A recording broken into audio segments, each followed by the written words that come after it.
I'm going to forego the microphone because I think I can project it. And I want to welcome you all for coming out for Buzzy Jackson's book. Where's the book? I'm using the book. That's fine. Shaking the Family Tree. If you have not had a chance, there is a bookseller in the lobby, so definitely pick one up either before or after the event. Buzzy Jackson has been affiliated with the center for 6 years almost. Yeah, something like that. Something like that, longer than I have, and I'm the managing director for the center. I remember the day that I met her. I was in Elaine's office. She was the managing director, or the executive director at that time. And I remember sitting there and being utterly charmed by Buzzy. Because Buzzy had both an intellectual curiosity about things, a quick wit, and just an easy manner that just sort of kind of fell off her tongue. And she has done innumerable things for the center over the course of the last 6 years. She helped us write the script for Living with Energy. She helped us, is still helping us, getting a book off the ground called Better Angels of Our Nature. She's doing that gratis, essentially, doing sort of footwork for that. She was a key part of us publishing and getting out Remedies of the New West. So her presence there has been, a dogged, determined, graceful, enjoyable presence the entire time. And if you've read the book, you can tell that presence comes out on the page. Not only is her book about genealogy, it's also, honestly, kind of partly about Buzzy. And it's partly about Buzzy's charm and her presence on the page. And the book itself tracks her process of exploring her family past through a number of avenues. She does DNA testing. She goes to the family history library out in Salt Lake City. She talks to various people, and everybody she talks to, she literally charms, and finds her way into their good graces, even if they disagree politically, or if they disagree, or if they agree on what kinds of drinks to have at the Love Boat Bar, whatever it may be. She does that, and she also, if you have not read the book, she inspired me to go back and look into my own family history. And my own family history, I have a grandfather who was, and maybe many of you may have a grandfather like this, who only got a third-grade education. He was a farmer. He was a German farmer. Grew up in South Dakota primarily. Was born in the States, but just barely. I think my great-grandparents came here pregnant. And he took it upon himself later in life to write a genealogy of my family. So I had this document, and reading this book kind of pushed me back to look at that document. And not only is it a genealogy, it's a genealogy that's also mixed with journal entries. My grandfather was a farmer, not particularly literate, and so his journal entries were really, really short. And he grew up in South Dakota, and so the main focus of his journal entries were the weather. So it rained today, the crops need more. and then it sort of went to his vacation. He took a trip to Oregon, to the Pacific Northwest, when I think he was about 45, which for him was actually pretty old. Went to the Pacific Northwest, and then it rained. It's really green here. It rains a lot. And it was a great glimpse into a preoccupation that he had based on who he was in his particular career. And so this book is like that. It kind of pushes you into looking at your past, your relationships, whether those relationships are genetic or voluntary in some way, and whether you've chosen them or not. And the other thing I discovered in this book is that we're all cousins. We're all related in a way. So I'd like to introduce and relate to my cousin, Buzzy Jackson. Thank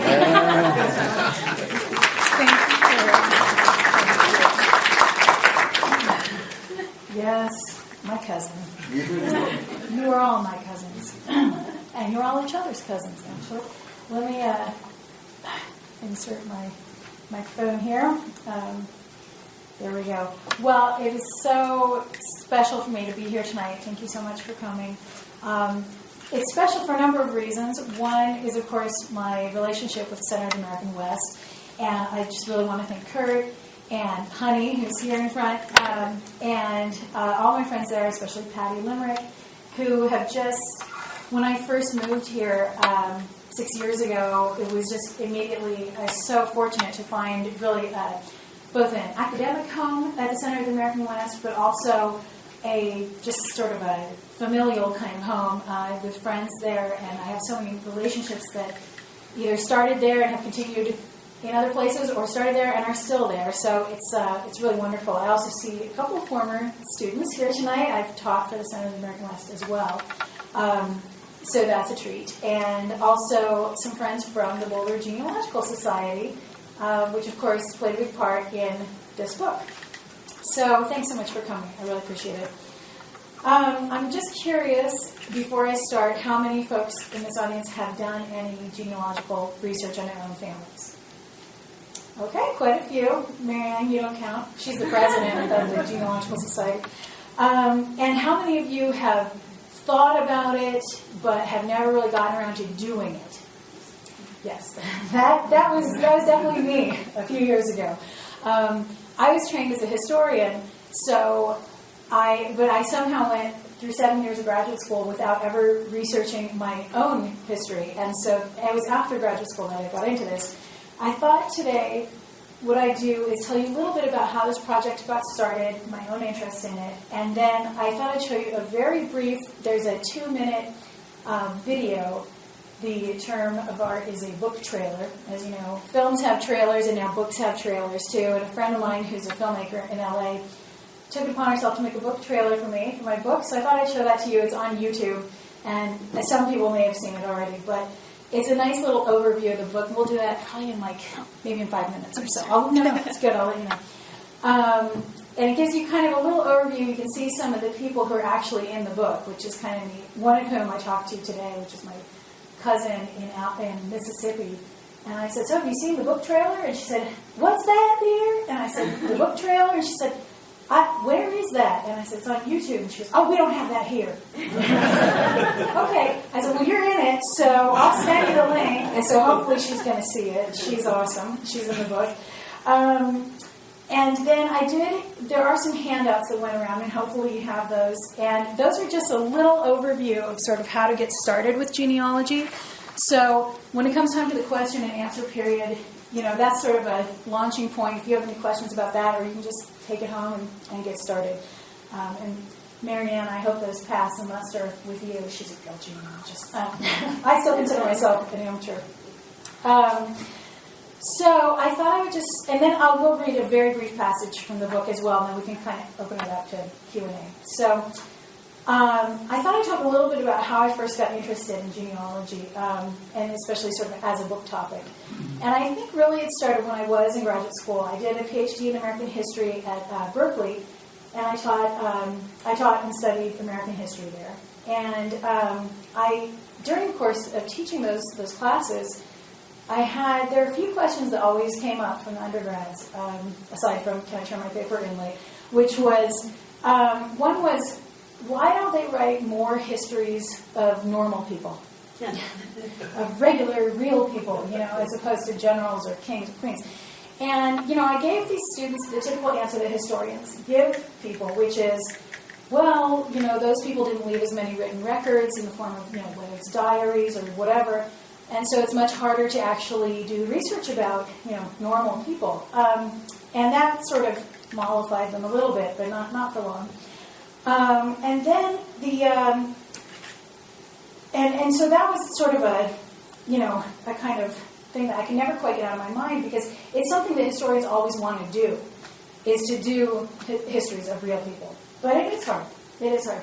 And I had a student one semester. We were teaching our typical course, which it required students to write a paper using primary sources.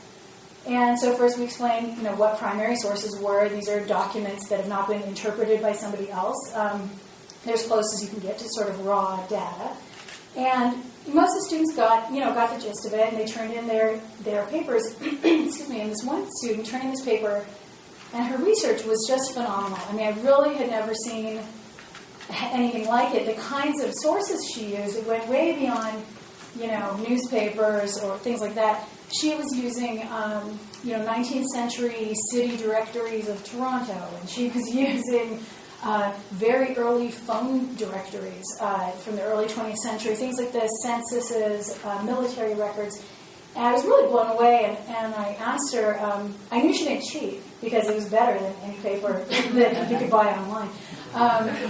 And I said, can you tell me about your research? This is really remarkable. And she said, oh, well, I just want to do the research. She was kind of shy. And I said, no, really. I mean, I'm doing research right now for my dissertation, and I would actually like to know how you did this and where you find these documents.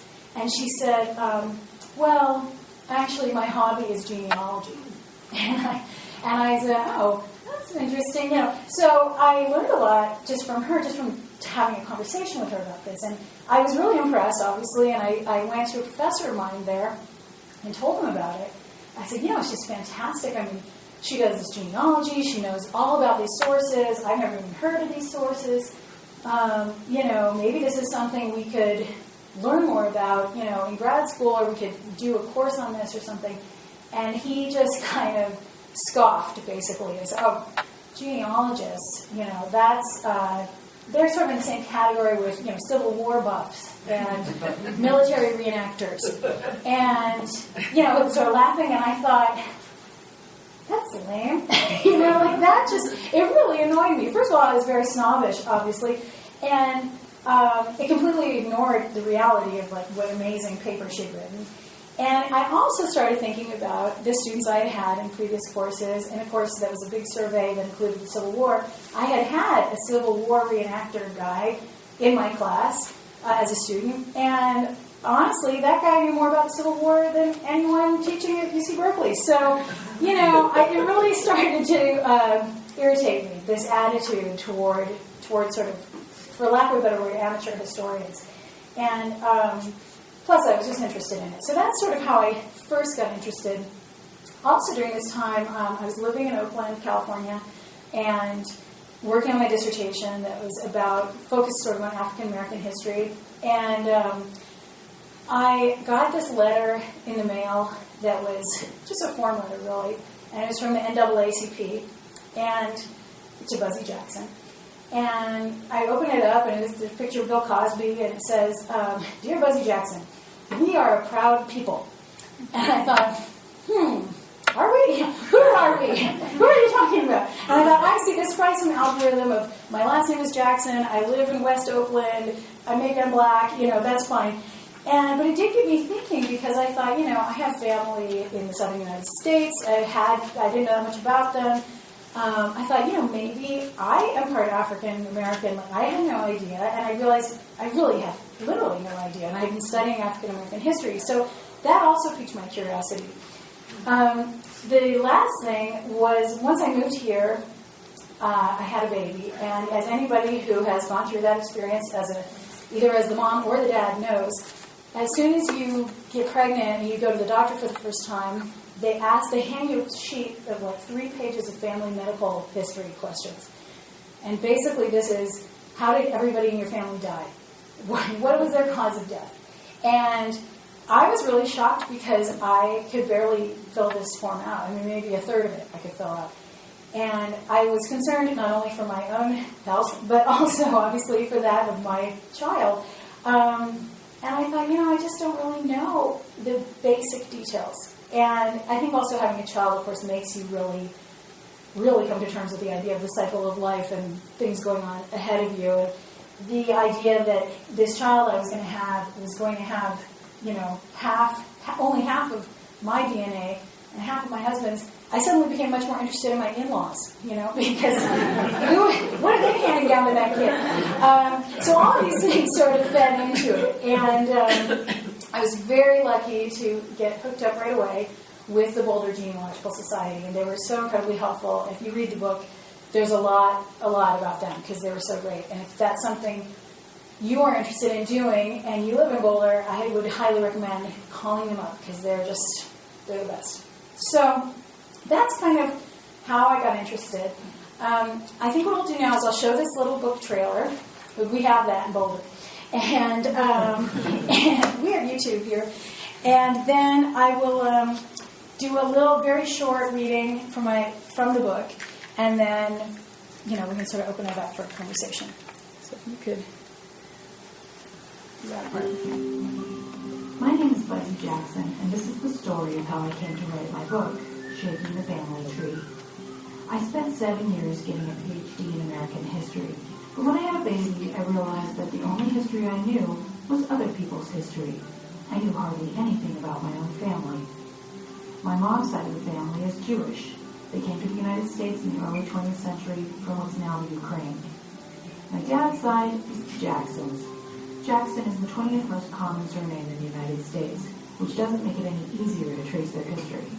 I had no idea how long the Jacksons had been in North America or where they came from. I looked at my son and wondered, where did he get those eyes?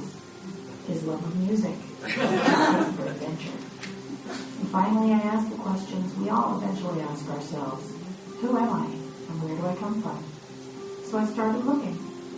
I traveled to Salt Lake City, Utah, where the Mormon Church has collected billions of genealogical records in its family history library. I found over 100 books on American families named Jackson, but I didn't know if I was related to any of them. I traveled to Michigan, where I interviewed my oldest living relative, great-aunt Selma, and visited my grandparents' graves.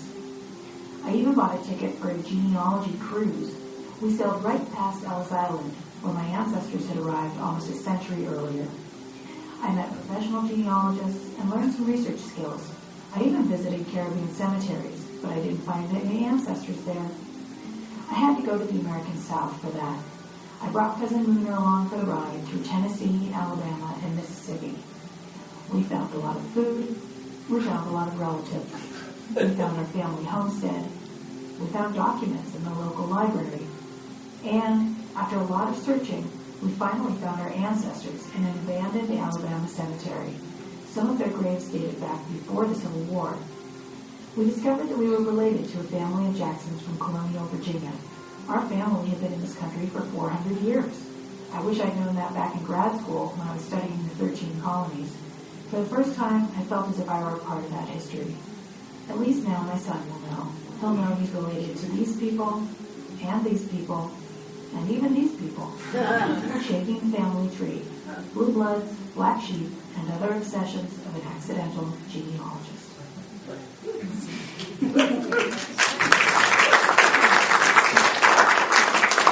As I said, I can't really take credit for that because a good friend of mine made it, but I'm very glad she did.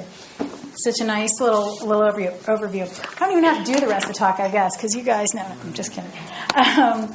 But yeah, so that's a little overview, and obviously I can't do that much in a short reading. But I thought what I would talk about is related tonight and read from the book is a bit that kind of touches on this same topic I was talking about earlier about really wanting to restore genealogy to its proper place of respect in the world of historians.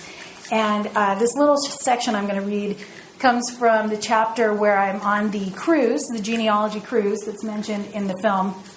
I did go on a Caribbean cruise purely for research purposes for the book, and these cruises take place. Usually, there's one or two every year, and they get about 500 genealogists go, and then there's a sort of core group of professional genealogists who are on board to give lectures and do one-on-one sort of consultations and that kind of thing. So I just jumped right into it when I had just really started my research, and it was extremely helpful. So it was also fun just to go on a Caribbean cruise, I'll say that. Anyway, can we turn that off? That's okay. So this takes place on the first day of the cruise, and the section's called "The Most Important War in American History." I found my way to the Cafe Caribe on the Lido deck. Yes, they actually have Lido decks on these things, and settled in for the first lecture of the cruise. We were sailing somewhere off the coast of Maryland at this point. David Lambert, who's one of a professional genealogist at the New England Historical Genealogical Society, which is kind of like it's like a mecca for genealogists, because those New Englanders, they think that everything started with them. I guess it did in American history. David Lambert was younger than I expected, in his 30s or so, I guess. He spoke quickly with a Boston accent and instantly reminded me of some of my husband's high school friends from Brookline, just beyond the Boston limits. These are guys who not only remember every published professional sports statistic, but also the winning times for the 50 and 100-yard dash as run by their peers in 8th grade. It's a sort of Rain Man-esque facility for data crunching, and Lambert had it too, although in his case he applied it to military records going back 400 years. I was intimidated, but my shipmates were clearly energized. And I should point out that I definitely felt like I was the least experienced genealogist on this cruise. So I was already feeling a little insecure. To get us all in the mood, Lambert began with a test, asking people to raise hands if they had a military veteran ancestor. And he begins naming wars, from the First Iraq War to the Second Iraq War, and then all the way back to the Pequot and King Phillips Wars. I hadn't thought about the Pequot War, which incidentally took place in 1636, since graduate school. It appeared that others didn't have this problem, though, judging by the nodding and the note-taking and the hand-raising going on around me. Lambert then asserted that King Phillips War, which was, this part of it was, well, I'll skip this part. The King Phillips War was the most important war on this continent because the destruction wrought by the Native Americans was so intense that it provoked the colonists to require that every able-bodied male own a flintlock rifle and know how to use it. By the time of the Revolutionary War, every family had at least one of these rifles, and the British were surprised by the Americans' shooting skills and the quality of their weapons. They were also surprised, Lambert said, by the fact that Americans shot officers. That is, they did not follow the typical rules of engagement and leaving the officers alone. We all followed along, wondering why history wasn't this interesting in high school or graduate school, for that matter. Lambert was still looking for veteran ancestors and asking for hands in the air. This was the first time I witnessed the game of genealogical one-upsmanship. How far back do you know your genealogy? Most of us stopped raising our hands around the Civil War, and at that point, I didn't even get that far. But some of our grinning companions were still grabbing air, waiting for the Revolutionary War veterans to be called. Lambert is the official online genealogist at the New England Historical Genealogical Society, as well as the tribal genealogist for the Massachusetts Punkapoag Indians of Massachusetts, and he serves on the board of directors for the Stoughton Historical Society, of which he has been a member since the age of 10. Later in the cruise, Lambert would admit to me that his genealogy obsession flowered at the age of 7, when he began saving money to order vital records by mail. That, friends, is how you become the Encyclopedia Brown of genealogy. You save your money for death certificates.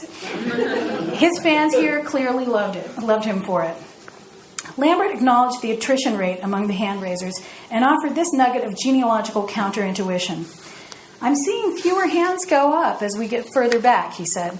But remember, all of us, we all actually have more ancestors the further back we go. So keep looking. And he's right, of course. The spreading branches of our family trees get broader as we travel back in time, exponentially. So it's quite likely that many of us have colonial ancestors. We just haven't tracked them down yet.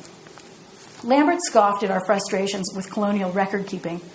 If genealogy were easy, he said, it wouldn't be as much fun. Everyone laughed at this except me. He had just given voice to a typical genealogical neurosis, the possibility that one might be doing bad genealogy. What is bad genealogy? As I would learn many times over on this cruise, bad genealogy is the kind of family tree keeping that everyone used to do and some people still practice. It's the making of pedigrees without substantiating Grandpa's stories. It's accepting that what is written in the family Bible is actually the truth. It's genealogy without footnotes, which is what gives genealogy a bad name among historians. But much has changed since the bad old days. According to the standards of many experts speaking on this cruise, consulting a single census record is not enough. One of the cruise's speakers would soon tell us that each step in our family history, whether it be a birth, a death, a move, or a marriage, should be accomplished by 3 archival records. 3. That's quite a lot. That's Elizabeth Sean Mills. She's she's tough. She's like the MLS of genealogy. And David Lambert was just getting started. He moved on to maligning our research in a friendly way. It's not enough, for example, to check the muster rolls of the Revolutionary War for information on our ancestors. Shame on you, he said. Shame on you for not checking the neighbors of your relatives on your muster roll. Because you never know, some person on that list might also be related to you, but it's not the person you're looking for. And that kind of thing happens a lot. The neighbors, oh yes. One member of the audience nodded and smiled throughout this diatribe. She would be the person who would come to drive me the most crazy on this cruise, as the person asking the most absurdly specific genealogical questions at every event. At one point, I heard her tell someone she specialized in complete genealogies, an idea that intimidated me until a professional genealogist took me aside and pointed out that complete genealogies do not actually exist, unless you're listing Adam and Eve at the top of your pedigree chart. I took comfort in an interview I'd heard with the actress Tilda Swinton. Her family can be traced back to the 9th century in England. And in this interview, they asked her, "What is it like to come from such an old family?" And Swinton replied, "Everyone's from an old family. Mine just wrote everything down." And it's true. So that's the section from the book I was going to read. And I'll just read you a letter, an email that I got 2 days ago that, as I'm sure you'll figure out, made me very happy. Because I've been getting emails since the book came out, which is so fun. It's great to hear from people. One interesting one I got last week was from someone who said, it was through Facebook, and he wanted to be Facebook friends, and he said, I'm related to you. And I thought, it's possible. And he said, I'm related to you, but I'm the biological son of your cousin who gave me up for adoption 20 years ago. And, apparently this is all out in the open and everything, so we're Facebook friends now. But I did get this other email just 2 days ago from a librarian in North Carolina. I love librarians. And she said, "Dear Dr. Jackson," I love it when they call me that. "Dear Dr. Jackson, I've just finished your book on the genealogical passion and enjoyed it very much. Your description of genealogists as, quote, grad students gone rogue is priceless. I applied for the doctoral program at my university and was turned down because I had a, quote, non-thesis master's. I had to do another complete master's degree because they were afraid I lacked research skills. I still remember with a snicker the look on my professor's face when he got my first paper, complete with census entries. Since he was the person who turned me down for the doctoral program, I really enjoyed that. I appreciate your tribute as a person with a Ph.D. to those of us with self-taught research skills. Meanwhile, I'm ordering your other book for our library. Yes.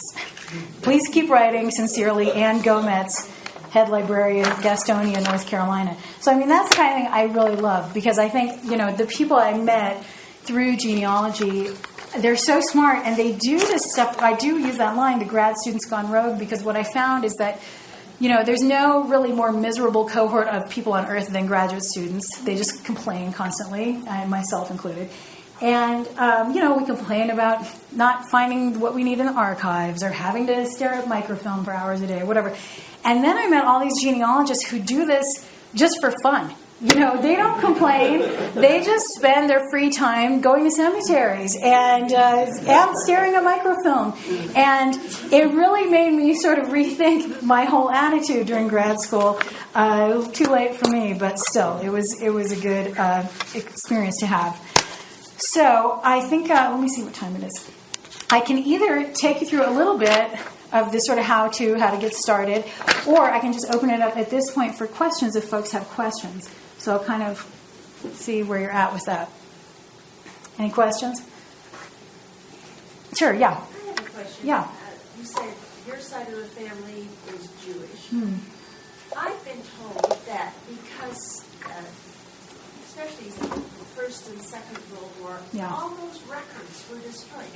Where did you go now to find records? That's a great question. My mom's side of the family is Jewish, and my dad's side of the family, they're the ones in Alabama, and not Jewish. I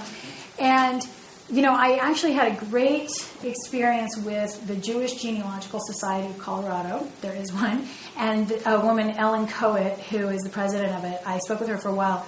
And she really debunked many of those ideas. And one of them, that's the most common one, is all the records were destroyed. In fact, if you talk to a lot of Jewish people, they have not even tried to do their genealogy because they just assume the records were destroyed, whether it was, as you say, in the pogroms or the First World War or in the Holocaust.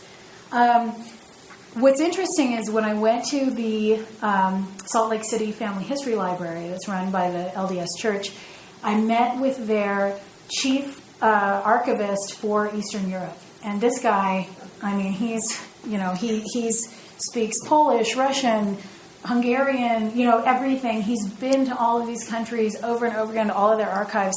And he said, oh, yeah, I hear that one a lot, that the archives were destroyed. He's like, or that the records were destroyed. He goes, let me tell you something. There was no bigger bureaucracy than the Soviet Union, and bureaucracies move slowly. And he said, many of these records, even before the Soviet Union, when they did like a census, that kind of thing, let's say in the part of Russia or Ukraine, the sort of territory shifted that my family was from, they did not differentiate in the records between Jewish, Catholic, whatever. Everyone is listed just like in the U.S. Census. You go door to door. This household might be Protestant. This household might be Jewish. You just keep going. And because all of those records are on the same page, it just wasn't really feasible to destroy them, without destroying all of the records. So while there are certainly cases where there might have been, for example, like a Jewish community that had its own records, and maybe the rabbi had those or something, sometimes those were destroyed. And yet, sometimes they were not. And Ellen Coet, who I just mentioned, she leads tours to Russian archives, Ukrainian cemeteries, this kind of thing, for American Jews who want to find out about their history. And she told me, another big thing you hear from Jewish folks is, there's nothing there anymore. Everything was destroyed, and they even let the cows poop in the Jewish cemeteries. Like that kind of thing. Like it's just like total disrespect. And she said, we went over to the Ukraine. We went to the cemetery. She goes, on the way to the cemetery, we passed by a Ukrainian, Christian cemetery. She goes, there's cows pooping in that cemetery too. She's like, the fact is, cows poop in all the cemeteries in the Ukraine. And they went to this cemetery that had been a historically Jewish cemetery. All of the tombstones are still there. Some of them had fallen over. It had been a long time, but they were still there. Nothing had been obviously defaced. And some teenage boys came in while this group was there, and she was a little nervous, like, they might be wondering what we're doing. And they came up, they spoke really good English, and they said, they asked what this group was doing. She said, well, we're Jews from America. We're coming back to find out about our past. And these boys were thrilled. They said, we never knew what this place was. We never knew who these people were who were here. No one had told them anything about the history of the Jewish community that had been there. And she said, well, here's what this is what it is. This is what we're doing. And they said, well, are you looking for specific tombstones? And she said names. And she said, yeah. And so she wrote out the names. They're in Hebrew. She showed them the letters to look for. And these boys spent the afternoon helping them find the names on the tombstones.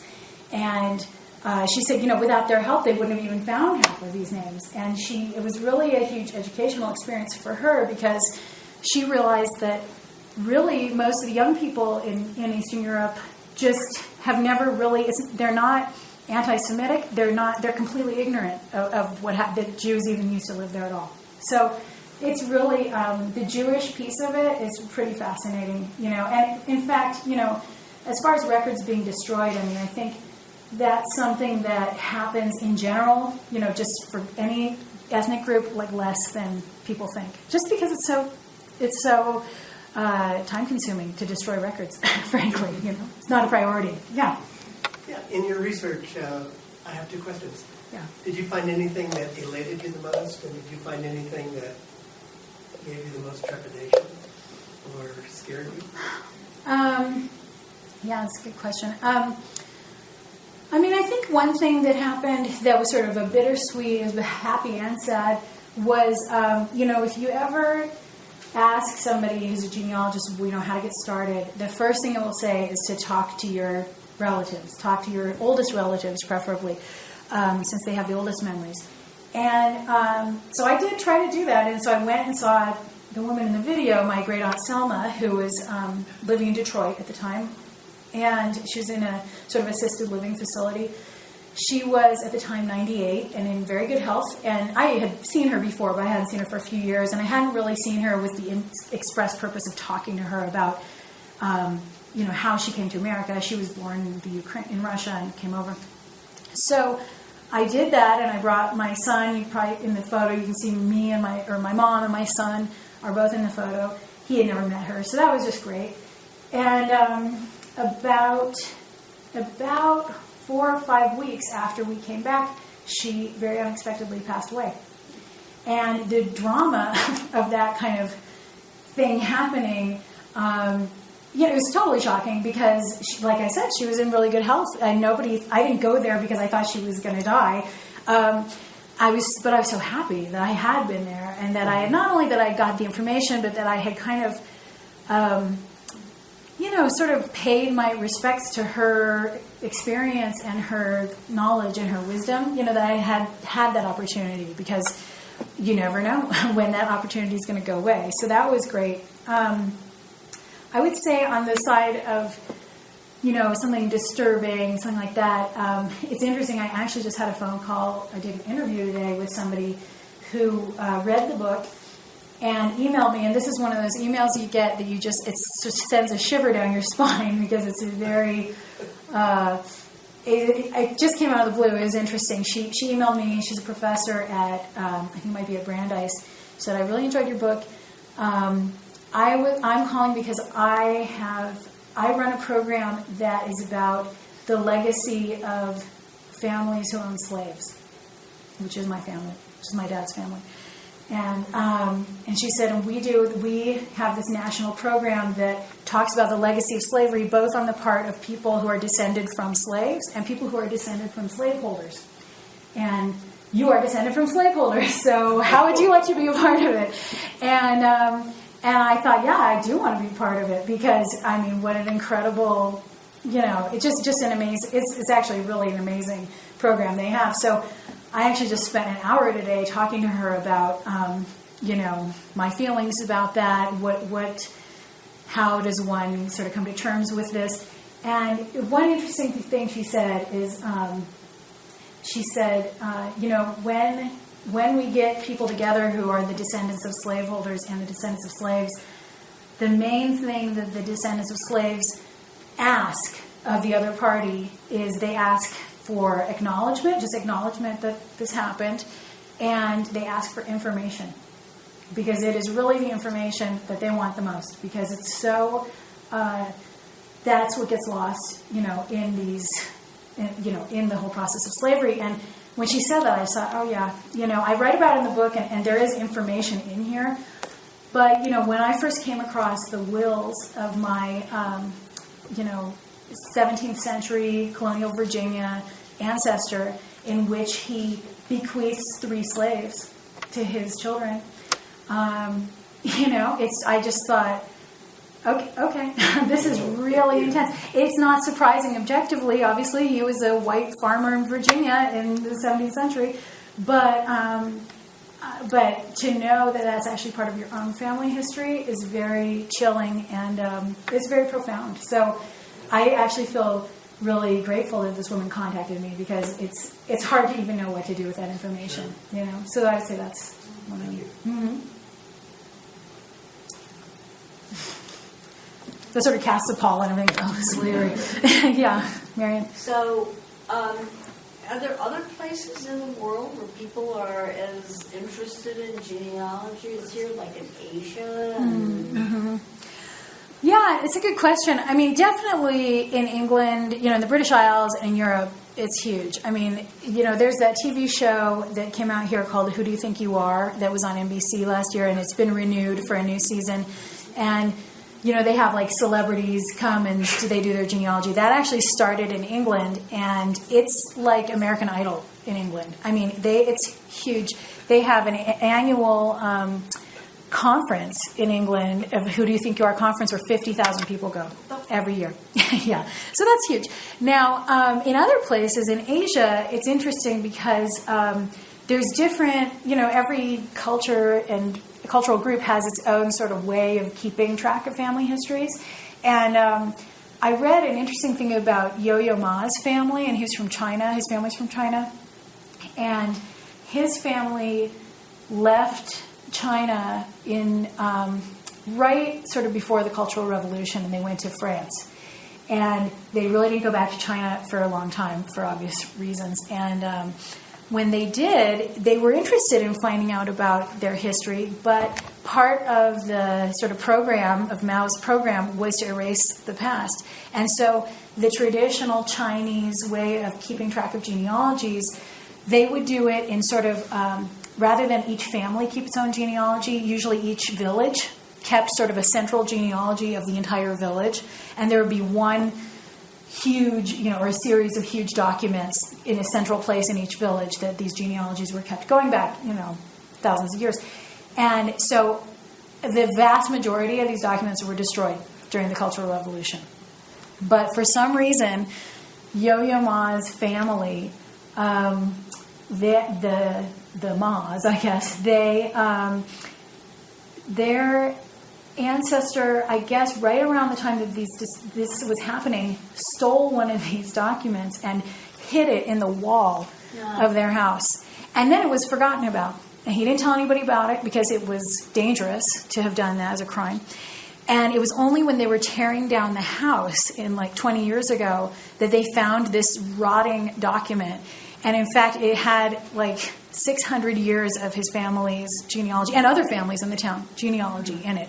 So I've heard that there's similar things in India, that there is similar kind of more communal record keeping in India as well.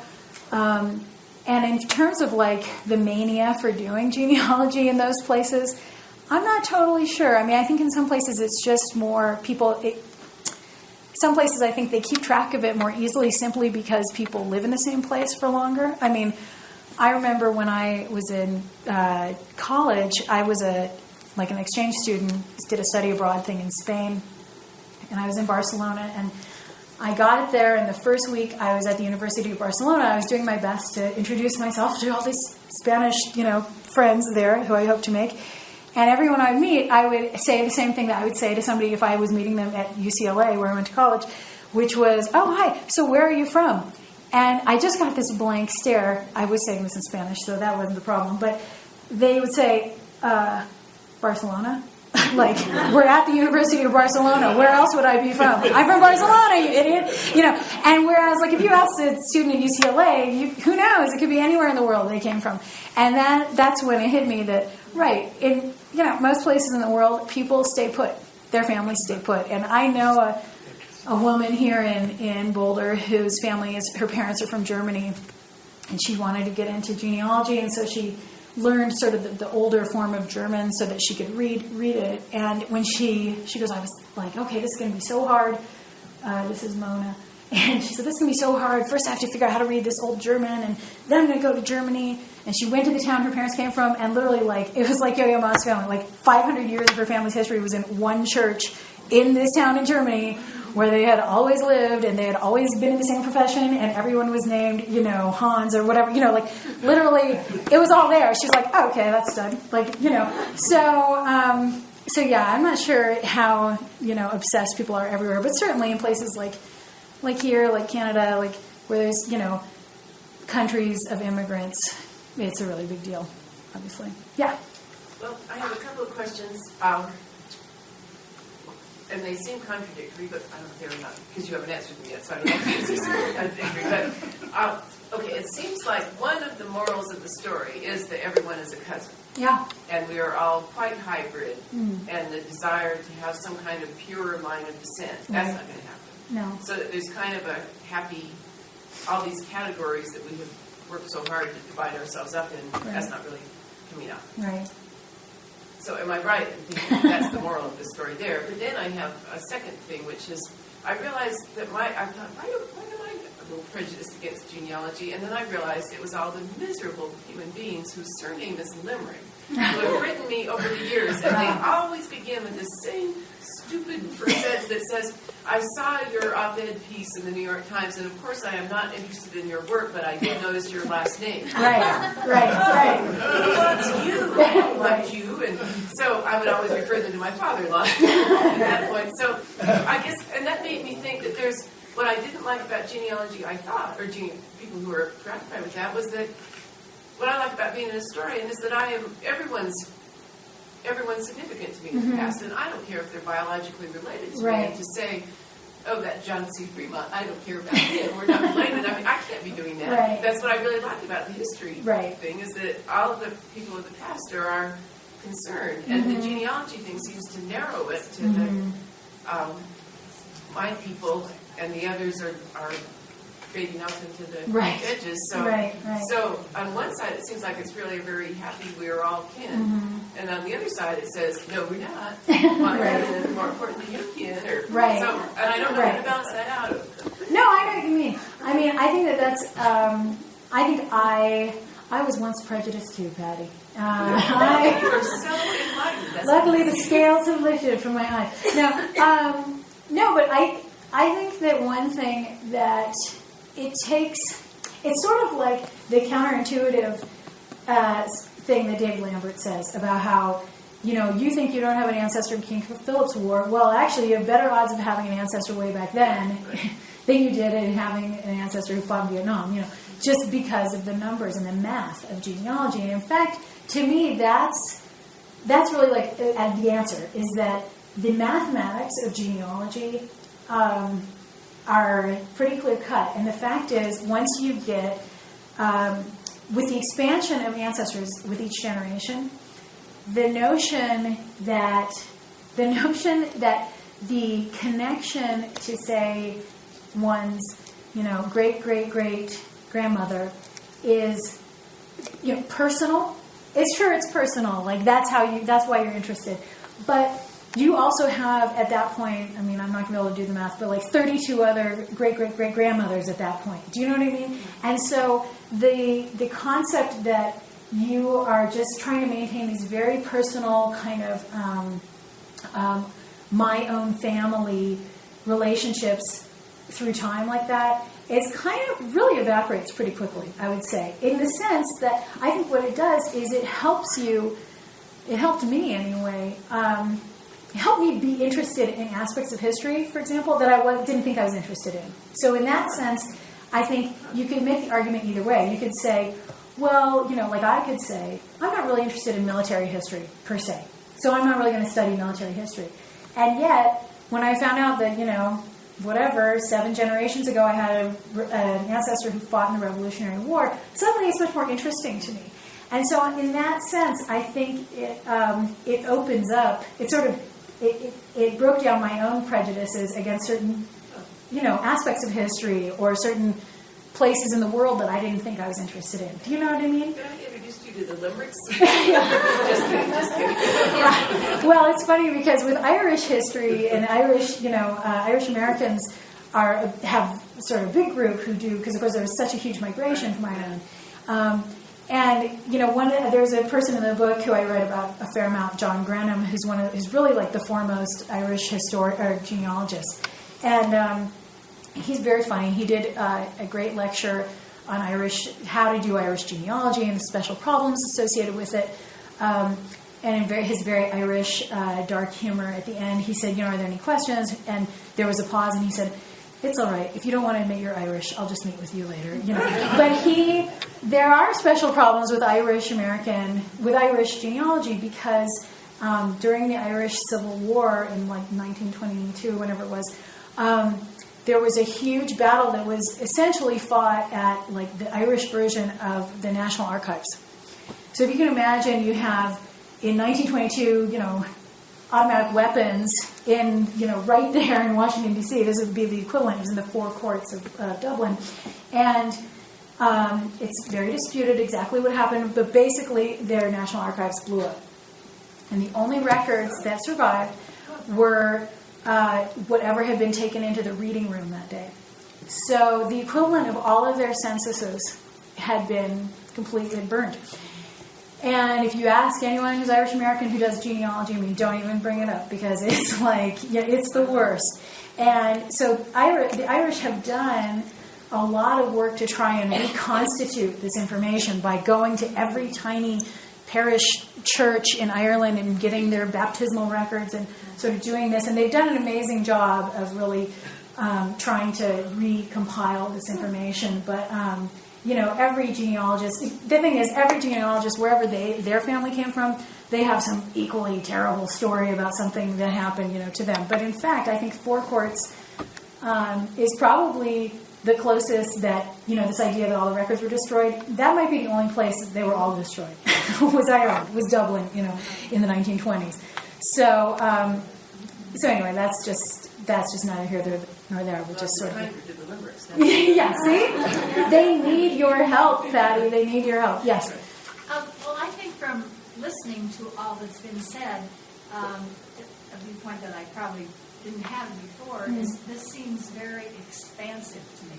Yeah. That you start out with your small family, and the more you go back, the more you see you are related to so many out there. Oh, so yeah. It's not really a shrinking, but I think it's very expansive. Yeah. No, that's exactly right. And that's exactly what I was trying to say with that, was that it's more expansive, actually, than most of us who are not mathematicians can actually really comprehend in terms of how many ancestors we're talking about. There's actually a term in genealogy that's called Pedigree Collapse. And Pedigree Collapse is where if you just do the math and you say, well, you have, 4 grandparents, 8 great-grandparents, you keep going like that, at a certain point, you come to a number that is greater than the number of human beings that have ever lived on the planet Earth. And it doesn't seem to actually make sense. And the reason for that is because, of course, intermarriage. And that everybody did not always marry outside of their own family. In fact, especially the further back you go, people were marrying cousins, and that kind of thing. And that's pedigree collapse. And that's what makes it possible to not have more ancestors than there were ever human beings who lived on the earth. And so the math of genealogy, believe me, I was an English major, so it's pretty arcane to me, but it's pretty fascinating too. It's exactly what you say, that it's so broad. I mean, one of the things that I did in my research, and I read about in the book a lot, is I did the DNA testing for sort of genealogical genetic testing, as opposed to testing for like a, health reason. And I found that to be one of the most fascinating things, that I really would encourage people to do it, because it's one thing you can access through that is what I sort of think of as prehistoric genealogy, which is because of the markers in your own DNA, it can tell you the ancient migration patterns of where your people came from. So I got this document back that said, my oldest known ancestor probably left this area of Africa that's now Ethiopia somewhere between 60 and 75,000 years ago, at a time when there were 10,000 human beings on the planet. Then this person, walked up to the Iberian Peninsula, got stuck in a mini ice age, and stayed there. And they stayed there until about 40,000 years ago. And at that point, there were about 20,000 human beings on the planet. It goes from there. And in my case, these people went, then they got stuck in southern France. Darn. And, they probably painted, the caves of Lascaux. My ancestors. And who are probably all your ancestors too, P.S. But and that kind of thing is so fascinating. And that's the kind of information, obviously we don't know the names of those people or anything like that, but that really wouldn't have been possible to find out, even 10 years ago. So, do you think those services are credible? Oh yeah, absolutely. I mean, some of them are more credible than others, but the project that I used a group called Family Tree DNA, and they're great. They were one of the original ones. They're very, very good. And then I submitted the DNA results to a project called the National Genographic Project, which is run confusingly by the National Geographic Foundation. And it's a worldwide scientific program that's going on right now, where they're collecting DNA from literally like every corner of the earth, and they're asking people if they've had their DNA tested to contribute it to the survey to find out. It's really to determine ancient origin patterns. And you might have seen there was a PBS special about this. It was called The Journey of Man. Really excellent. It's a program that's still going on. They still need more people to submit it, and that's where I got all the really old information about this, 75,000 years ago type of thing. So again, I mean that's an approximate number, 75,000 years, but you get the idea. That stuff fascinates me. Yeah.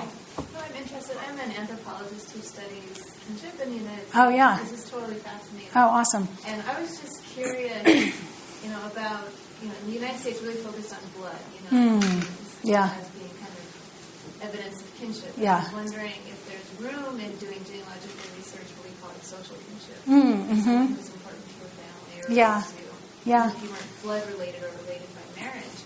When you were mentioning the wills, I wondered if that was maybe one place where you might see kind of an acknowledgement. Yeah, definitely.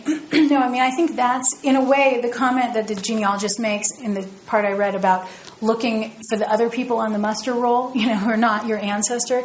That's something that experienced genealogists try to encourage people to do a lot, because what happens, as you probably know, is that, especially in countries like the United States, where it's these immigrant groups, a lot of times, people would move from let's say, Germany to Minnesota as a group, not just as a family group, but as like the whole town would move, and you can track often through the census. If you look, what they say you should always do is when you look at the census and you find your ancestor on there, take note of who is next above them and below them, because they go house by house, so it's their next door neighbors. And often those names can be the same, even if they move to a different state. You'll find the same names, as their next door neighbor.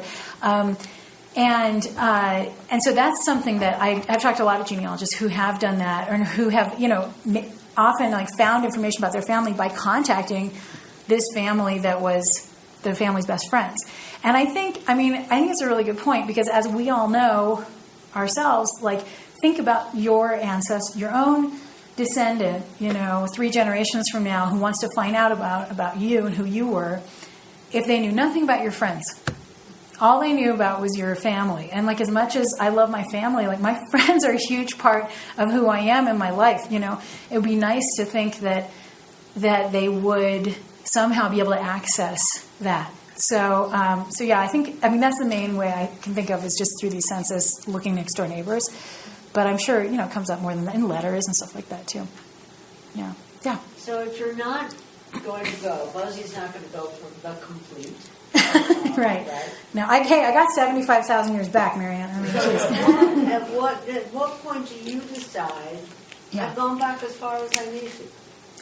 Yeah, I think it's different for everybody. For me personally, in this book and in my research for this book, I'm mostly focused on my dad's side of the family, because I felt the most, when I started, I felt the most disconnected from that part of my family. So it was sort of the most important for me to find out about them. At this point, I'd love to find out a little bit more about where they came from. Probably they came from England, but I don't exactly know that for sure. So I'd like to get that piece. But really, I would like to sort of spend more time on my mom's side of the family at this point, I think. And that would entail, they came over from Russia in around 1914. So it'd be that kind of research. I think I'm, compared to some genealogists, I'm a bit of a dilettante, I would say. I kind of go, now that the book's done, I sort of feel like, okay, I'm done. But I find myself,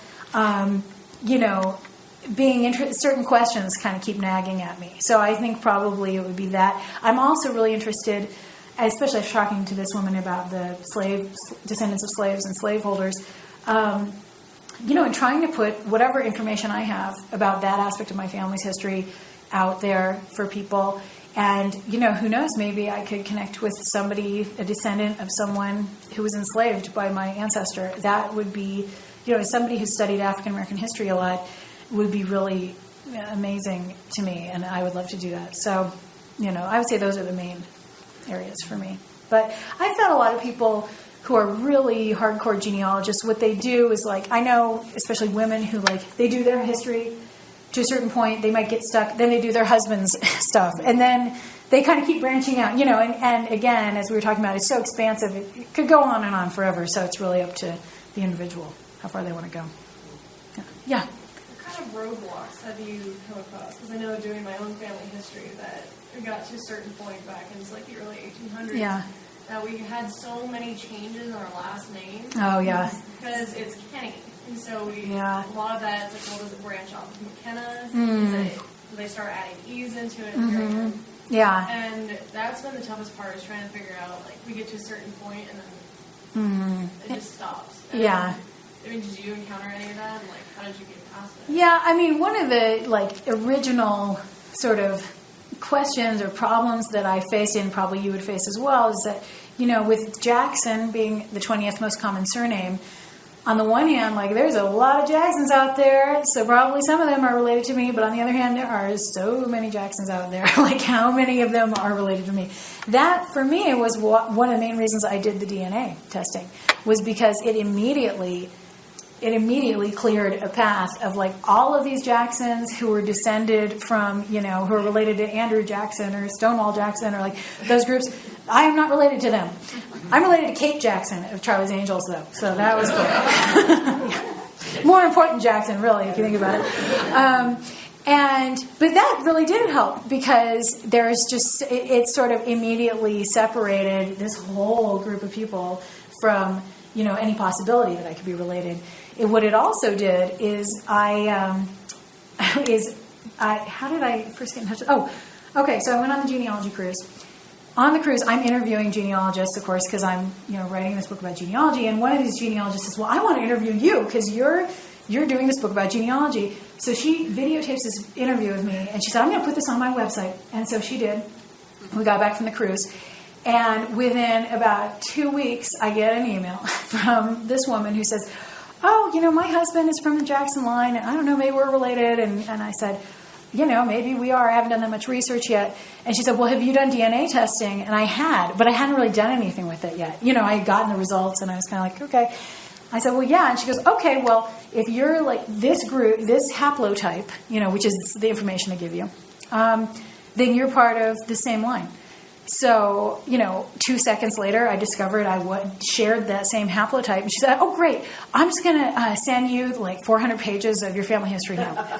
And she did. And it was like documented, footnoted, real genealogy that, I mean, that was how I got back to Colonial Virginia, was her, Judy Bennett of Lubbock, Texas. Thank you, Judy. She's not in heaven. She's in Texas somewhere, but she's awesome. And, you know, so those things can happen with DNA if you really, you know, look into it. You can join like a surname group on a DNA website and find out who with the last name Kenny or McKenna or whatever shares that haplotype. There's a pretty good chance, you know, you're related to those people. So that would be my suggestion. Yeah. As far as documentation, Yeah.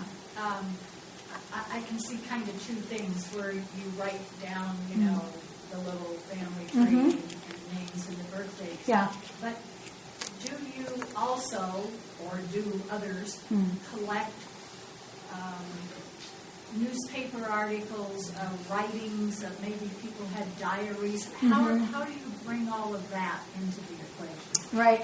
Well, I mean, I think it depends on the genealogist. You know, I think some people are kind of more name collectors, you know, and they just, like, when they find the name, they find it in the census, you know, they'll put that on the family tree with a footnote to the census. Because it's not just, you know, if you just see that it's, you know, somebody named John Jackson was born on this date, like, maybe that's true, but unless you have a birth certificate or a census record or something, I wouldn't take it at face value. Lots of people on the World Wide Web is really the sort of Valhalla for genealogists, because you can put all that stuff on there. Yeah, I've seen family trees where people link a name to a census record, a birth certificate, a diary entry they've scanned, a photograph, a recording of that person's voice, you know, a videotape of that person. You can link all of that stuff to that person, like, on the web. So I'm not saying you have to do that, but some people do that, and you can imagine what an amazing thing it is for your descendants to be able to access that. Other people sort of have more like scrapbook kind of things, and they just keep, you know, pages and pages of whatever they can find, newspaper clippings, that type of thing. So I think it just depends sort of on the preference of the person keeping the records. Yeah. Buzzy, there's two questions here. Forgive me for not knowing the answer first. It's okay. What are you doing now professionally? It's a good question.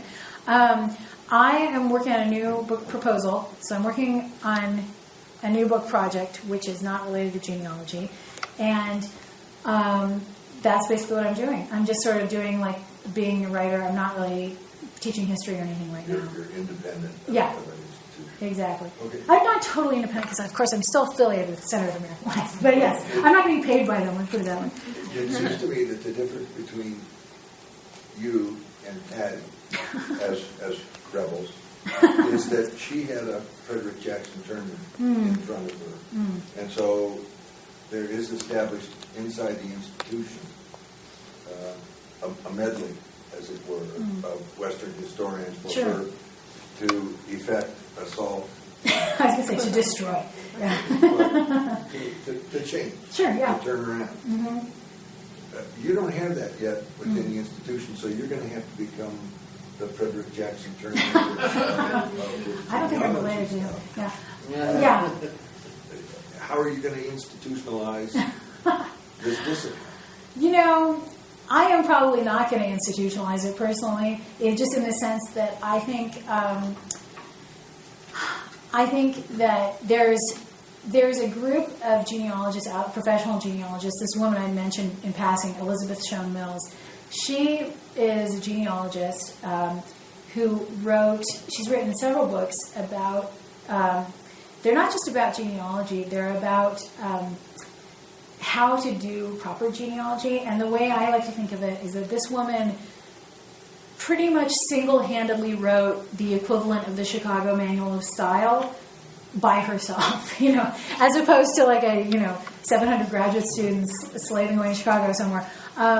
And she more than anyone probably has professionalized the world of genealogy. And she actually, in the past few years, has been invited to speak at the American Historical Association, which to me I think is a real sort of watershed moment, because I don't think any genealogist has ever been asked to speak at the AHA before. And she's really respected there. She really is. I think her work, more than anyone, is making genealogy more of just like a part of the historical profession. And I mean, I hope in some small way my book will do that. I certainly, because I'm not affiliated with an institution, it's not like I have a bully pulpit really, but I definitely try to impress on my historian friends the importance of this, I'm sorry, what was her name again? Her name's Elizabeth Schoen, like Shown Mills, Mills. Okay, thank you. Yeah, she's written, her big books are Evidence and Evidence Explained, and they're just incredible books about, any historian would do well to read them in terms of how to find sources, how to cite those sources properly, that kind of thing. And she's also written her own genealogies of her own family as well. She's located in Nashville, Tennessee. Are there any other questions? Okay, well, thank you guys so much for a really lovely evening. I really appreciate it.